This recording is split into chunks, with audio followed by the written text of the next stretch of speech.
All right, welcome everybody to our final session for day one of UC GIS week. We've got an excellent slate of three presentations in this last block, all focused around the urban environment from Latin America to California. Our first presenter will be Elena Stacy from UC Berkeley, and she will be presenting Migration and Structural Transformation, the Case of Mennonites in Latin America. Elena, take it away. Okay, let's see if I can get this share. All right, great. Can everyone see my screen okay? Yes. Awesome. Okay, great. So I'm gonna be talking today about a project that I've been working on migration and structural change, which concerns Mennonite migration in Latin America. So just for a quick overview of who the Mennonites are. So the Mennonites are an ethno-religious group belonging to the Anabaptist sect of Christianity, and they tend to migrate at the community level in an enclave within their ethnic group.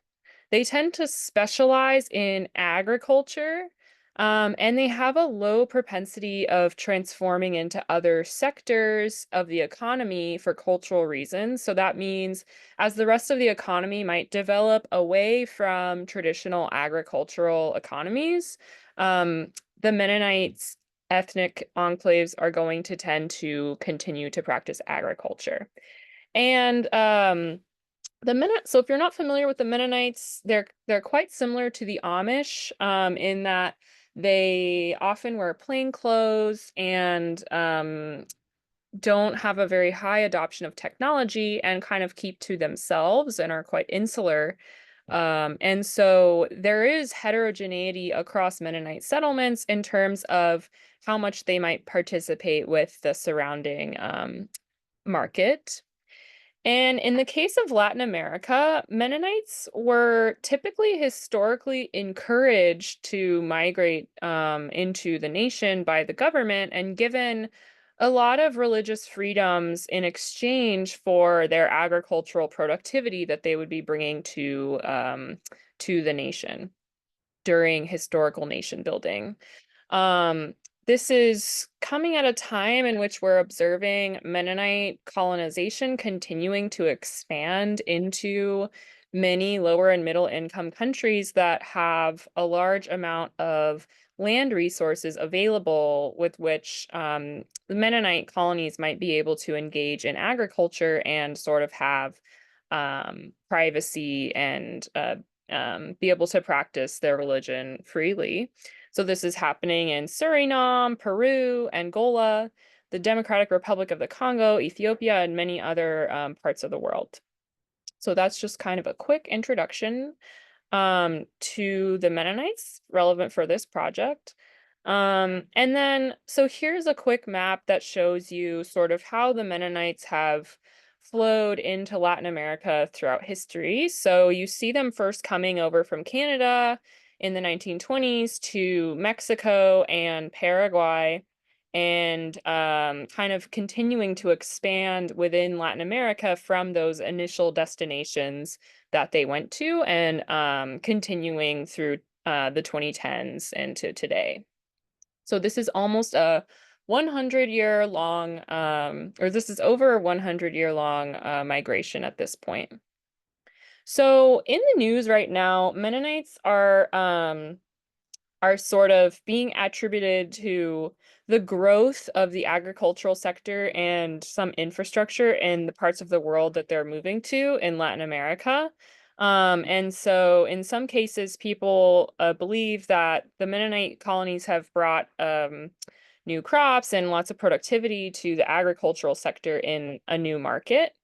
But at the same time, the Mennonite colonies are also sort of coming into the news for bringing environmental destruction to these areas, for clashing with indigenous populations, and kind of going beyond the boundaries that they have initially set and potentially causing additional deforestation, crop fires, and things like that. And so what this project aims to do is to focus on one specific country that has been affected by this migration in a very strong way, which is Belize. So in Belize, 3% of the population are ethnic Mennonites, and 70% of all of the arable land in Belize is owned by ethnic Mennonites. And ethnic Mennonites also produce 95% of all of the chicken, 80% of the rice, the corn, the sorghum, and the beans in Belize. So this is sort of um, a small country that epitomizes this kind of development strategy that some governments in Latin America have taken to encouraging migration by Mennonite enclaves in exchange for development of their agricultural sector. So my specific research questions, a broad question that I'm asking is, how does agricultural colonization by outside groups affect native development paths? That is, the development paths of the people who are already living in that country. And I'm specifically asking what the impact of Mennonite settlement in Belize is on the spatial allocation of and on the composition of native human activities. So some examples of this could be population growth, how much growth is happening and in which parts of the country. Agricultural labor shares, how many people are working in farming versus in some other sector. How much of the land has been deforested in that native area? How is that land being used? And what's the current quality of the environmental resources as a result of this settlement? So just for some background on how we might think about an agricultural shock affecting the subsequent development of rural versus urban population growth and economic growth of different sectors, there's a first wave of literature that sort of saw a agricultural productivity increase as allowing people to move out of agriculture and grow other sectors. And then there's a second wave of literature that found that increasing agricultural productivity could actually lead to specialization into agriculture and inhibit urbanization and urban growth in an economy. And then there's kind of a new wave of literature that's saying, well, it depends on a lot of things, including the specific nature of those productivity changes and also how humans are spatially reallocating themselves. So my paper would hope to contribute to this literature by helping to disentangle the spatial component and the compositional components of this structural transformation story through a specific type of shock to agriculture, which is the introduction of Mennonite colonies into a country. Okay, so I'm using some data on Mennonite colonies that was put together by some geographers, Lepaulin de Waro et al. In a 2021 paper, where we can see 228 ethnic Mennonite colonies throughout Latin America, and within Belize, there are 13 of those. I know when they were established and how big they are. I also have nightlight data to characterize growth, and I have population data to characterize population growth. And then I have human settlements within Belize, which are non-Mennonite settlements. And so for now, the only outcomes that I'm looking at are nightlights and population, but I'd like to add in additional land use outcomes as I continue to work on this project. And so here's a quick look at the Mennonite colonies and the non-Mennonite settlements in Belize. So the Mennonite colonies are going to be the shades of blue, and the non-Mennonite human settlements of Belizeans are going to be the yellow polygons. So you can see there is a really large share of Mennonite colonies in Belize, especially when compared to the other human settlements in Belize that are in yellow. You can see Belize is quite sparsely populated. This is kind of all these empty areas without human settlements are going to be extremely rural, underdeveloped areas. And so you have these huge swaths of Mennonite colony areas throughout Belize.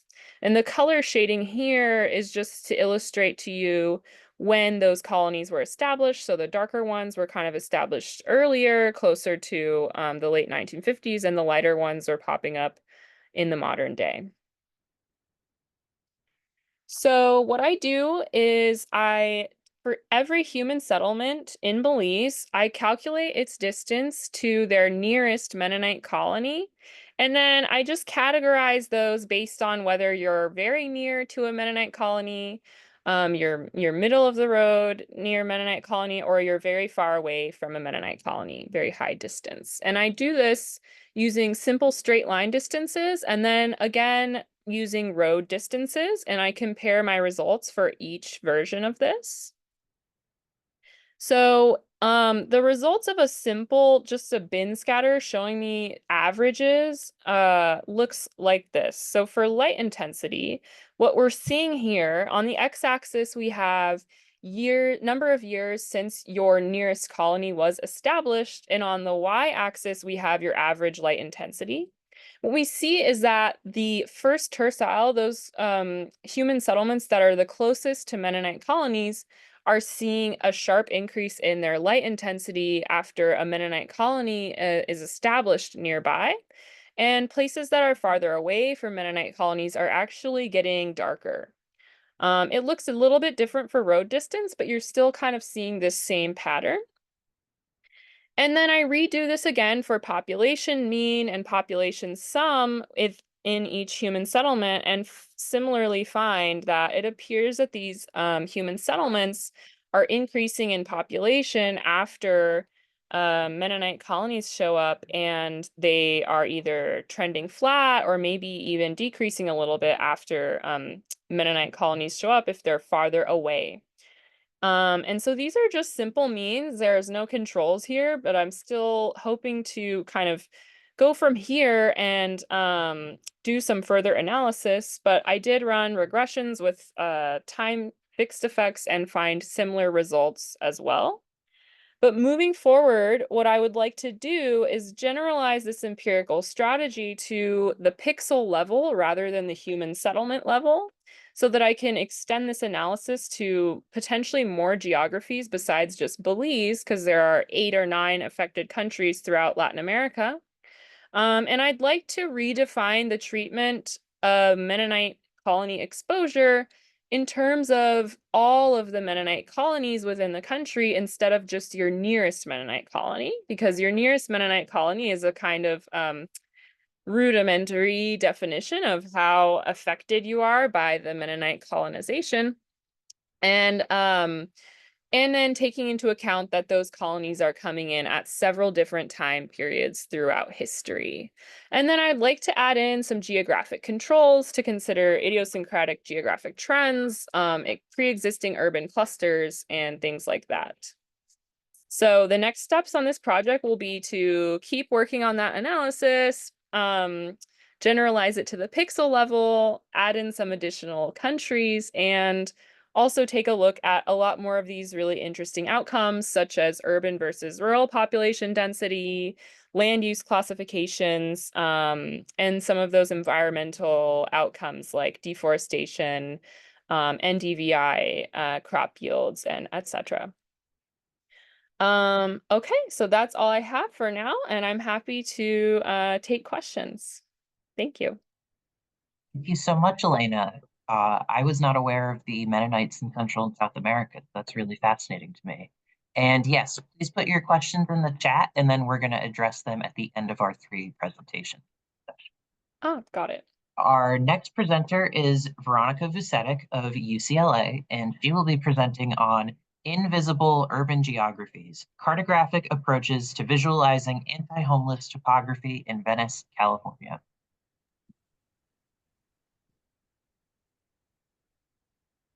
Hello, everyone. Good morning. Good afternoon, I should say. I am a 4th year undergraduate student at UCLA, and for my lightning talk, I'm going to cover invisible urban geographies through a cartographic approach to visualizing anti-homeless topography in Venice, California. To begin, some important points to establish as I discuss the urban. Urban topography includes features of an urban landscape beyond just natural landforms. It also includes anthropological structures such as infrastructure, roads, and buildings. Urban space is not just about its physical attributes, but also includes social relations and interactions between people. Rules, regulations, expectations, modes of inclusion and exclusion, these are all dynamics of urban space and a part of its everyday functioning.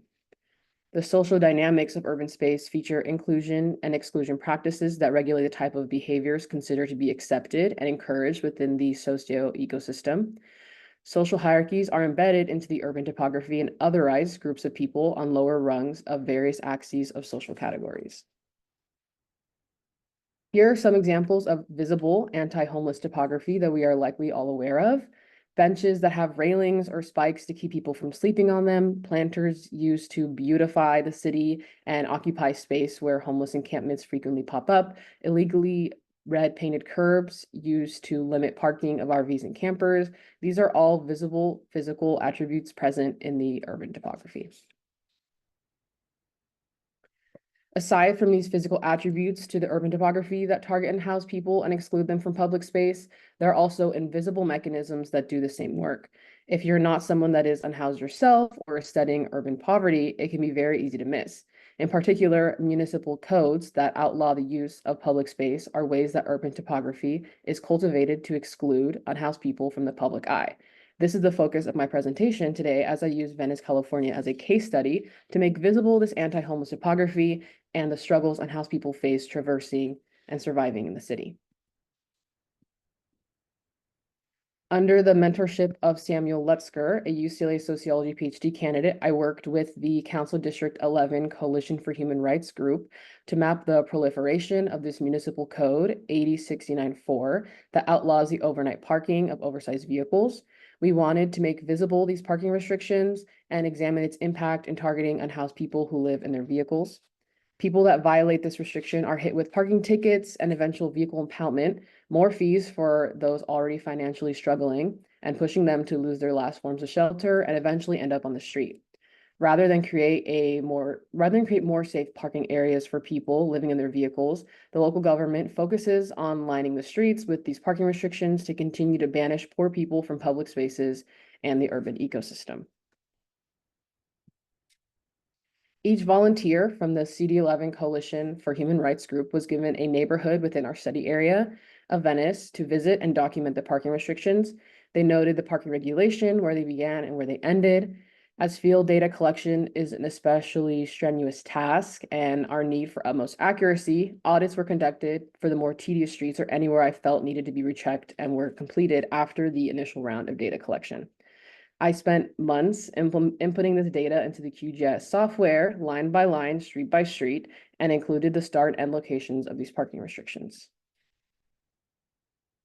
Here is a finished map of our project. The red lines are the parking restrictions outlining parking of oversized vehicles overnight between the hours of 2 to 6 a.m. The green lines are parking restrictions that outlaw parking at any time, which is especially important to include in this visualization because Venice, California has a lot of alleyways that appear on the base map as normal streets.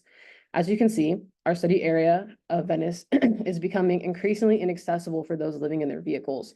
There are very few places where people can park overnight without receiving a ticket, and even those streets are fleeting as council members continue to pass more motions. These parking restrictions that do not apply to house members of the community are easy to overlook and ignore. They are especially invisible to the urban topography aside from signage. However, for an unhoused person living in their vehicle, their urban topography is filled with these types of restrictions, red tape, and hostility. Please note that this project also included more information on parking restrictions, such as metered parking and hourly restrictions. This is a much more simplified version of the map for sake of visual simplicity in this presentation. Cartographic methods allow for this invisible topography to be made visible. This is especially important in advocacy for unhoused rights and challenging the local government's method of exclusion for impoverished communities. This municipal code 80694 deliberately targets people that live in their vehicles and can lead to many people losing their last forms of shelter. Please keep in mind that unhoused people may also be veterans, disabled, elderly, people of color, single parents, etc. and these factors can make survival in the urban environment extremely difficult and dangerous. It is important to use cartography in ways that aid these targeted communities and bring to light the struggles they face traversing an urban topography systemically made to exclude them. After all, unhoused people also have a right to the city.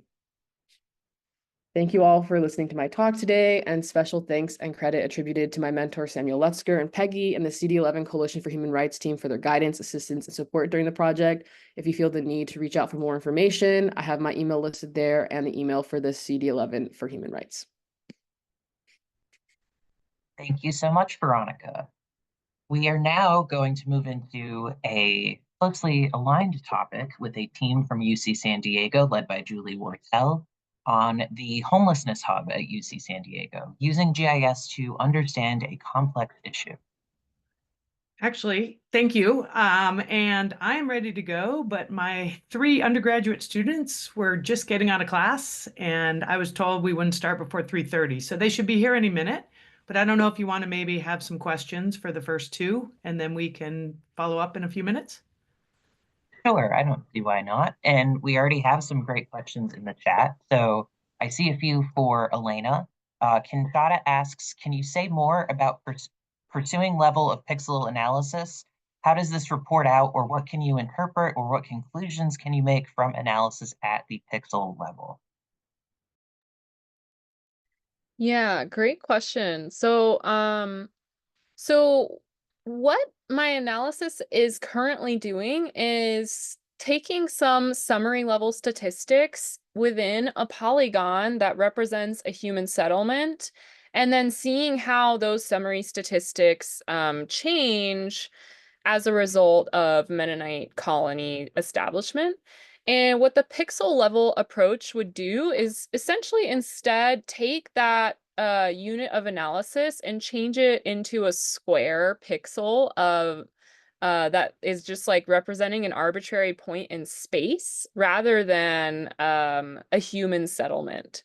And so that would allow us to essentially predict what happens to any space as a result of this Mennonite colonization, and it's no longer dependent on the geographic administrative boundaries that are drawn by the government. And so oftentimes those boundaries don't speak to each other very well across countries. In a place like Belize, there's only 13 municipalities and 1 city, not very many towns. So doing analysis at the town or village level is a little bit of a limitation, and doing things in terms of pixels or essentially square grids can help that be more generalizable. So essentially it'll be the same as what I'm doing now, except instead of towns, I'll be using little squares on a map. Hope that answers your question.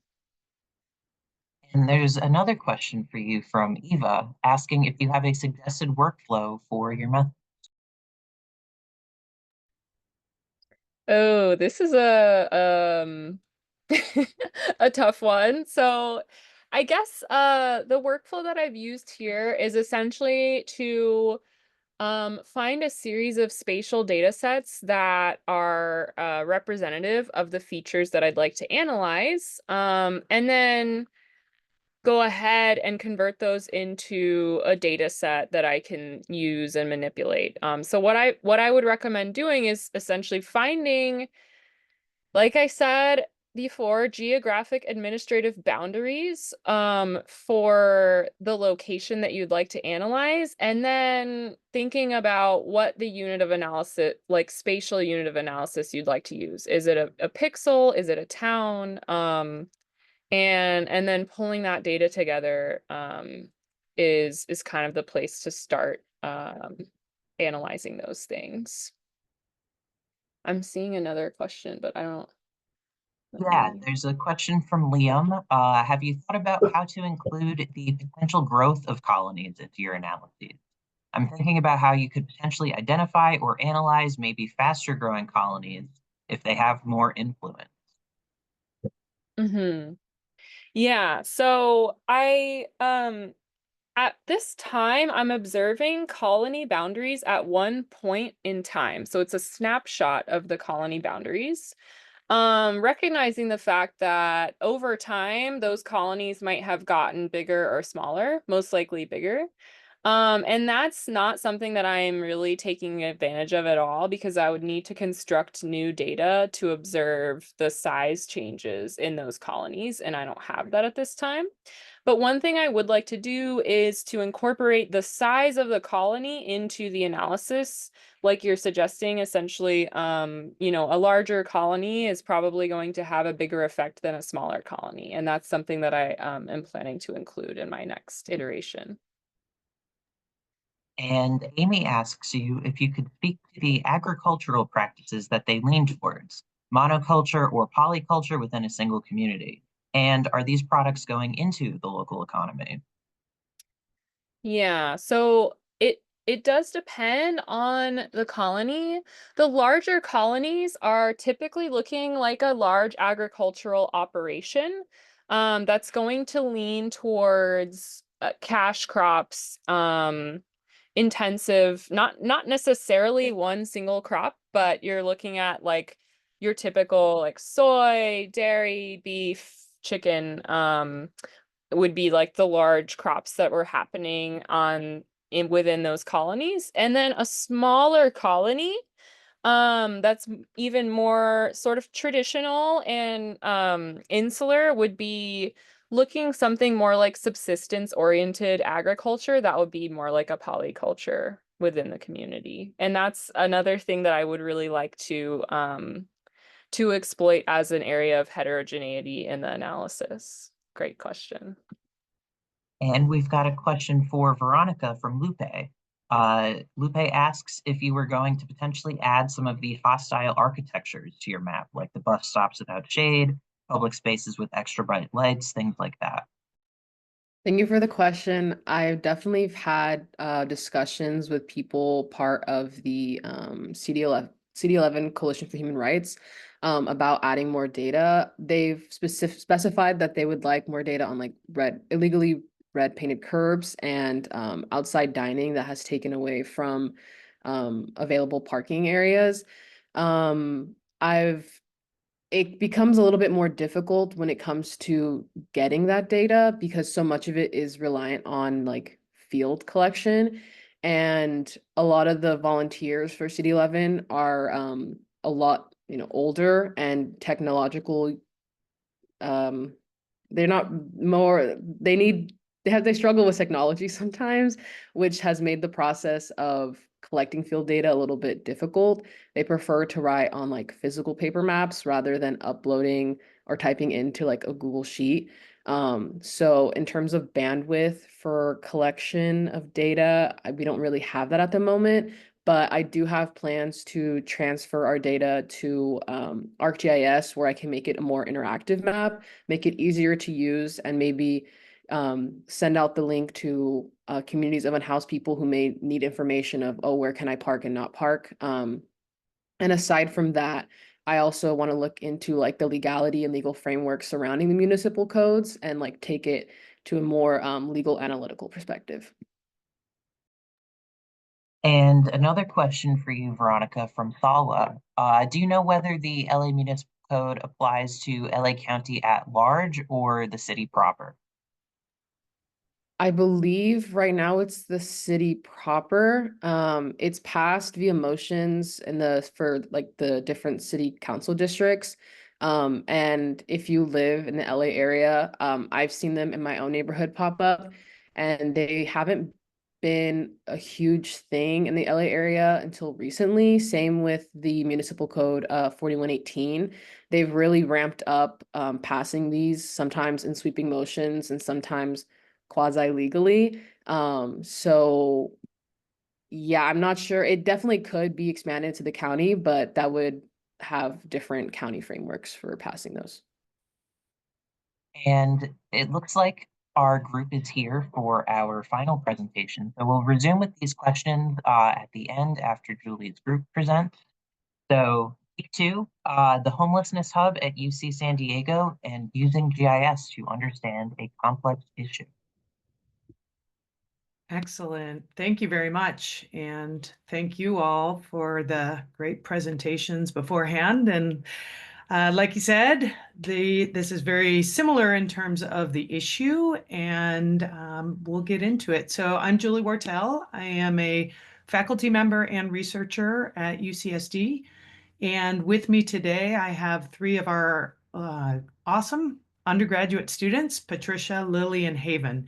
So I'm going to start it off and kind of give an overview of the Homelessness Hub and what we've been working on, and let Patricia, Lily, and Haven dive into some of the projects that they have been working on as part of our team. Who are we and what do we do? The Homelessness Hub was initially started in 2020, and actually Amy Work, as one of our Zoom hosts here, was a key person that helped us start that.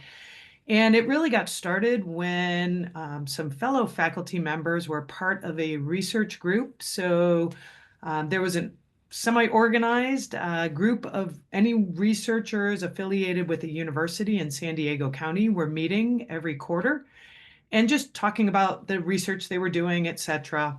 And one day I got a call from one of those researchers, and she said, "Can you put on a map all of the homeless encampment calls from the city of San Diego?" So I did, and I sent it, and I guess everyone said, "Wow." And she said, "Can you put the parks and bus stops?" And I did that, and none of these researchers that had been meeting had really looked at data spatially around homelessness in San Diego County prior to that. So we applied for and received a small grant in the middle of 2020. And it really just started. The first couple of years was kind of putting together data, getting the word out that we were looking for data, we could help create data, etc. And then in 2022, in the summer of 2022, we got some private funding. Super fortunate that we now have 4 faculty members, only one full-time. 3 of us are part-time teaching and part-time research. And then we have 3 postdocs. So for 2 years, 1.5 to 2 years, and then 6 to 8 undergraduate research assistants. So we have 4 undergraduate research assistants as part of my team, which is the GIS data team that we're going to focus on today. The idea was initially, again, that we started by just being really a GIS portal or hub using Esri's ArcGIS Hub. But the idea of expanding was that we do research in addition to just GIS, but of course, GIS at the core of our team, and we're always trying to get the other researchers to think about, is there spatial data or spatial analysis that we could contribute? So we have numerous collaborations, both within UCSD with public health, with engineering, and others, as well as external researchers, some more formalized partnerships on existing projects, and others with just kind of discussing ideas at this point. So into the future, we hope to do more applied research and more evidence-based and data-informed policy. So really the goal of the overall Homelessness Hub is to use evidence-based and data-informed to help inform policymakers and do real-world applied research. Some of the past projects that we've completed already, one of our first projects was working with the San Diego River Park Foundation and the People Assisting the Homeless, also known as PATH, who works throughout the state, I believe, definitely in Southern California. And that was using Survey 123 to set up a little survey for the PATH folks to go into the river park. It was during COVID, and the idea was to learn about the people living in the riverbed to help, whether it was dealing with COVID, whether it was elderly, disabled. So on the occasional day that we get a bad rainstorm in San Diego, our riverbed floods, much like LA and several other places that's dry most of the year. So the idea was collecting that census to be able to inform them and help them extra as a storm was coming. That led to a project both with the River Park and PATH as well for the Southern California Coastal Water Research Project, also known as SCWRP, where we looked at pooping in the riverbed. Their theory was that the homeless were contaminating the riverbed. And through our part of our research, and again, we assisted with the survey and creating the survey and collecting and analyzing the data, we found that that was not the case. We have lots of other contaminations, but it was not where necessarily the homeless were living and using the riverbed. Two related projects, the Eviction Prevention Collaborative. We created a data collection tool and a dashboard for them. And then the eviction moratorium analysis was using a lot of that data as well as some additional data around evictions in San Diego County to examine the effect of the moratorium and the different times the moratorium went off between the city and the county. And then lastly, and we're still working on some articles related to the UC Institute of Transportation Studies, looking at transportation and mobility around affordable housing. So that's more on our housing precarious side versus the homeless side of the research house. And then what our students are going to talk about more today, not the first one, the Homeless Services Ecosystem Evaluation is a huge evaluation. We have probably 10, 12 researchers working on that only a very small part is GIS or spatial based. So we have mapped where all the shelters are and where transitional housing is, some of the services, but there are a lot of case studies and a lot of things going on, moving parts. We do have one of the first reports that came out is available on our website. And then what you're about to hear about in a little bit more detail is 3 projects, the Downtown Partnership Mapping Project, the Homeless Encampment Spatial Model, and then our Homelessness Hub GIS portal, which contains data maps and more that Haven will talk about. So I'm going to turn it over to Haven. Hey, everybody. Yeah, thank you, Julie. So yeah, first of all, I'd just like to direct everybody's attention to the QR code or the link to the bottom right of this slide. You will find the link to our ArcGIS Hub site, which we would recommend you to view on your computer or your desktop. So feel free to scan on your phone, but maybe airdrop the link to your computer. And I'll just give everybody about a few more seconds just to take a look. Oh, thank you so much, Christy. And yeah, so as Julie mentioned, the Homelessness Hub started in 2020 as the hub site, as a portal for people, for us to disseminate data. And as you can see in the mission statement in the bottom left, we at the Homelessness Hub are very committed to not just collecting data, but also sharing data and empowering our communities with access to high quality data, mapping, and spatial analyses. And as you will find throughout our presentation, we are very much reliant on Esri products. And an ArcGIS Hub site has the functionality of being a very easy way to showcase a variety of Esri products we have on a web page, as you can see on this slide. And overall, our Hub site is designed to be very easy to use and navigate so that even a person unfamiliar with GIS can easily use our data, look at our maps, and look at our story maps, etc., and empower their own interests or work. So here on this slide, we've picked out a few examples of the content that you can expect to see on our sites. So starting from the left, we have story maps. So in this specific screenshot, you can see some student work from our USP curriculum. So we're the Homelessness Hub housed under the Urban Studies and Planning Department. Some of our faculty also teach homelessness related classes, and their students have created story maps, and we can showcase them here as a great way to engage with the audience and engage with the people who are viewing this site and understanding why is the data important. And also we have, as Julie mentioned, the very foundation of what we started off with, which is the data repository and portal, giving people access to different kinds of spatial data. And we currently have a total of 76 public data sets in the portal, ranging from eviction data to more general stuff like public transit routes. And we are hoping to increase that number as we get access to more and more data and disseminate it with the public.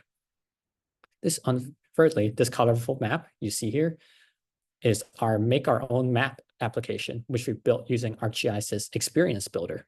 It takes some of the public data and layers we provide in the portal as something that users can interact with, and so that they can get used to playing around GIS and understanding importance of like, okay, so this is the things that people actually do in the research, just like combining different kinds of data sets to identify trends and then become used to what we as the Homelessness Hub do. And then lastly, we also produce some static maps. So as you can see on the right, these are often standalone maps that the standalone projects, that the data team has taken on, such as the screenshot highlighting changes in the people enumerated by the San Diego Regional Task Force, who conducts a annual point in time count of all the people that they see experiencing homelessness. And this map compares the counts between 2020 and 2024. And other maps we might have are going to be those taken from research projects that Homelessness Hub has published.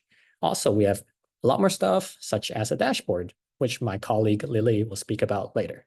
But for now, we can turn it over to Patricia to speak more about data requests. Hello, my name is Patricia. I'm an undergraduate researcher for the Homelessness Hub, and I work closely with our postdoc researcher, Zofia Bednarowska-Michael, and she's leading the effort for our homeless encampment model. So this uses an exploratory spatial data analysis, ESTA, and estimate a non-spatial regression model followed by a spatial econometric model. This will include a variety of variables that will help explain homelessness informed by our own research entities' work, previous studies, and other relevant data resources. So we're currently in the process of working on our model, but I did want to share some tips and tricks that can help when you're working with public data requests and also organizing data files, raw data files. So on the right is an example of a city records request of me requesting encampment reports for the city of Chula Vista. And so one of the first steps to requesting public data is to confirm if this data has been requested before. Public records usually have an archive where you could look in the search bar of specific requests, and that can also ease the wait time if you're kind of looking to log and compile a bunch of data. When you realize that you have to make a data request, it's good to be very specific in what you want in the formatting and all of that. So firstly, specify the date range for the data set. As you can see in step 2, I put January 1st, 2021 to June 1st, 2024. Also, it's important to introduce your position and use of the data. I think it's really good if you're a student requesting data, they're more so open to sharing that with you if it's a city, entity, or organization. And also specify the data format type. So I put Excel or CSV format. And really great is optional to include a similar data set for reference. So I referenced 311 data that they can look at and kind of format their data similarly too. Looking back, I would specify the latitude and longitude to ease data cleaning and geocoding. So this is me just reiterating that it's important to be very specific in your data requests and make sure you're very thorough about these steps. Feel free to screenshot. This was really helpful for me in my data request process. So in the next step, I'll kind of talk about organizing a lot of data. So far, we had maybe 70 rows of data that we were compiling from the public, also from our own connections. But it's really good to use Google Sheets or like a tabular organization software. Yeah, we were using Google Sheets here and really established labeling conventions. As you can see, it's kind of tiny, but we used number 2 to represent the category of all sleeping infrastructures for the data we were collecting. And also we included data specifications such as jurisdiction, polygon, point data, variables, and available formats and years. And this is really good with data organization. And if you're working with other software types, like we're taking a lot of our data and putting it into R, so those considerations are very important to note. Also, data attributions. It's very important to give credit where it's due for the institution, the source link, and other helpful information for you is to include the map link and also data quality, and use formatting tools like highlighting rows if you're missing data or make sorting comments. And that was really helpful for us in being organized. Just below the table is just an example of how we're continuing to use that naming convention. And that really helps you long-term when you're using a bunch of data files and staying organized. So those are all my tips and tricks. I hope that was a little bit helpful with the limited time we had. And so Lily can take over on our next project. Hi, everyone. My name is Lily. I'm an undergraduate researcher at the Homelessness Hub, and today I'm going to be talking about the San Diego Downtown Partnership Dashboard, which Julie and Haven had sort of mentioned earlier. So this is a dashboard that exists on our ArcGIS hub.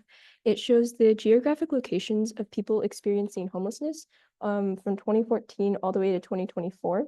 This data originated from enumerators from the Downtown San Diego Partnership, who are on the streets and manually writing in where they saw homelessness people. And then we digitized that and put that into this dashboard. And so on the side, you can also see there are some summary statistics based on what you're viewing in the map. It'll show you how many people total are counted, how many people there are per dwelling type, whether they're an individual in a structure or in a vehicle, and then how many people are counted by month. And this count is not a unique count. So if someone is experiencing homelessness for multiple months, they will be counted for each of those months. So you can also filter the data depending on what you're interested in. And it's best to explain this through an example. So on the left, I've selected to just look at November 1st, 2022 to November 1st, 2023 in Barrio Logan and just see individuals. And so then the map will show you those points, and then the summary statistics will update based on that.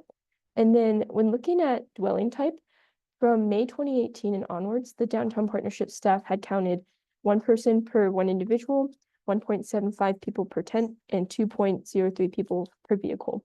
And this was based on the Regional Task Force for Homelessness and HUD's methodology. And then you can also filter by neighborhood. More areas have been added over time, but in 2023, we had 10 different neighborhoods. And you can see in the photo on the bottom right is just East Village, all the counts from 2014 to 2024. And a final disclaimer is because these counts are being manually inputted, there is likely some errors in them and likely a risk of having an undercounting the amount of people. And yeah, thank you. Thank you, everyone. And we'll take any questions. I think we have a few more minutes left.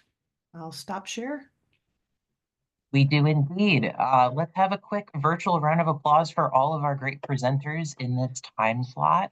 Elena, Veronika, Julie, Haven, Lily, and Patricia. These have all been really fabulous. And I'm going to pick up the questions where we left off earlier. And first, Amy's got a question for Veronika. Asks, do you have thoughts on ways to expand your project to other areas? What would have helped in the data collection process? So the LA Controller's Office actually has done this project to the LA City as a whole. One of the reasons why we chose the study area of Venice was because that part was not included in their data collection.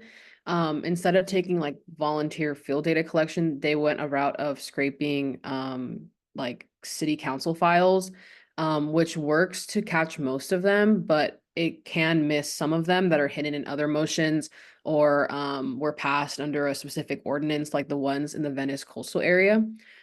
So we don't have any plans because we don't want to do any like redundant data work that's already being done. Though the LA City Controller's Office has taken down the map that they published earlier this year. I'm not sure why, but they do take on a lot of the data work for unhoused attributes. Thank you. And Kinshada asks, sort of musing if it would be useful to analyze the hostile landscape and architecture by tax dollars paid to construct these hostile things. Yeah, I think that would be a really interesting way to approach this. I think this has really opened up kind of a whole new world of research for myself. And as things are moving forward, there's a lot of new PhD candidates that are working in like legal aspects of the unhoused crisis. I think that there's so many ways that you can intersect the proliferation of these municipal codes in correlation to the neighborhoods and environments that they are, where they are more heavily enforced too in terms of incarceration rates. So it's definitely like that would be a great thing to look at. Thank you. And Lupe has a question for the San Diego Homelessness Hub group. When is the data for the dashboard updated? Do you all worry about the data potentially getting in the wrong hands, such as police leading to displacement? I just finished writing as you were asking that, but I will say, so the data's been out there, just not in a very usable format. The Downtown Partnership, when they go out every month, they actually have paper hand-drawn maps that they are handwriting, scanning in, and then they're hand counting according to the neighborhood. So that's what we digitized, we being a group of students, which took many, many hours. We've tried to get the Downtown Partnership to actually use Survey 123 or a tool that we've developed, but they're not interested. And the second part of that is there is no evidence that police actually are using counts to be proactive or to go do enforcement. Although as part of our spatial model that Patricia talked about, we are looking at, we have gotten through public records data on enforcement actions by the San Diego Police and going to look at movement of the encampments that were counted by the Downtown Partnership to see if it correlates with enforcement actions by the police. And it looks like you have a follow-up from Lupe asking if you all cross-reference with the PIT counts. We don't do like a one-to-one cross-reference, but we do have, I think within that first, if I remember correctly, the first homeless shelter services report, we did look at PIT data for the census tracts for downtown and overlaid it with the month, since they're done in January. We just took January and looked at that. There's a lot of research that shows that PIT counts are not very accurate, which is part of the reason Downtown Partnership is doing it every month. And the San Diego River Park Foundation actually does they do the PIT count, but they also do a spring and a fall census living in the riverbed to, again, make sure that they have enough resources and can bring in resources as the numbers go up. Thank you. And Sala has a question about your dashboard, saying there seems to be a slight decline of reports during COVID. Could this be linked to eviction moratoriums or simply less reporting? Also, is there a specific reason that April 2023, most recently, had a larger number of reports? Yes, definitely during COVID, they, A, were not out counting, but B, San Diego had a lot of extra emergency shelter beds to ensure. So those lasted for probably 6 to 9 months, I think, the emergency shelter beds. So there would definitely be a dip in count during COVID. We don't know the April 23, that just came up recently too. And we haven't been able to explain that just by looking at the data or anything that we're familiar with. Thank you so much. And we have about 5 minutes left if anyone has any final questions. And just a reminder, we do also have a UCGIS Week Slack space. So if you have a great question that comes to mind as soon as we end our Zoom, feel free to reach out to folks there as well and keep the conversation going.